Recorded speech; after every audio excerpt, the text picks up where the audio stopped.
Hey everybody, Kanksnow here. In this video, I'm going to go over the control exam. This is a test or exercise that forces fencers to focus less on speed and power and more on tactics, skill, and accuracy.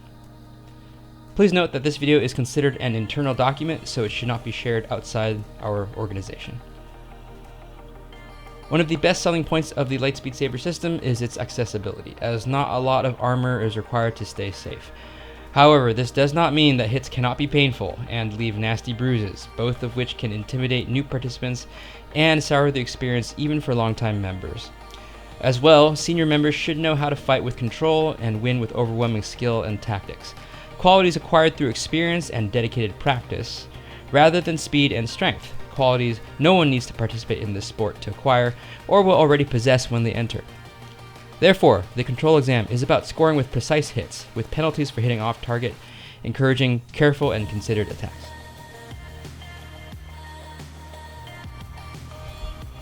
Trainees fence normally, except with restricted targets, trying to hit only the indicated targets and not hitting any other targets.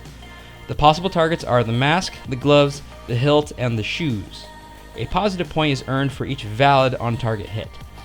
An on-target hit is only valid if it is a direct hit, and if it would have scored points under normal fencing conditions. Therefore, simultaneous hits, secondary hits, and indirect hits score 0, even if they're on target. No extra points are earned for assaults, returns, or being clean. A negative point is earned for each off-target hit. Unlike on-target hits, every off-target hit counts against you. So if it's indirect, simultaneous, or secondary, the negative point applies. A negative point is also given if the hit is late, even if it's on target. To pass the test, a minimum number of positive points must be earned. For a typical fencer, that passing criteria is 80% in 50 hits, or 40 on-target hits. For knights and officers, it is 85%, preferably 90%. If a fencer exceeds their allowable limit of off-targets, then they have failed the test and must repeat it.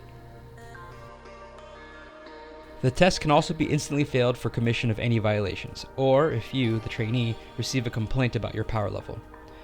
So remember not to stab your opponent, not to let your opponent be stabbed, not to hit the groin, not to sweep the legs, not to break your weapon, and not to hit too hard. Remember, even if it's an accident, most accidents are preventable, and for safety purposes only, you are considered at fault. To set up the test, gather several fencers who will participate. Multiples of 3 are ideal. Make sure the fencers are of equal skill level or intensity level, or this will be very frustrating for your less experienced members. If you have more than one tier present, group the participants by skill level and keep those groups separate. Pair up participants and assign each pair an evaluator. The fencers spar for 3 to 4 minutes while the evaluator keeps time, conducts the sparring, and tallies on-target and off-target hits for both fencers. For the most part, the fencers are expected to call their own hits and indicate whether they are on or off-target. Once time is up, the evaluator can trade in and one of the fencers can trade out and evaluate the new pair. If the group is large enough, participants can recombine and take the test against multiple sparring partners. Ideally, you test against 4 to 5 different sparring partners. If you have fewer than 3 sparring partners, then your test may not be a good indication of your control. If there are not enough test partners available on a given day, then the data can be saved and the test continued when there are more partners available.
guys first.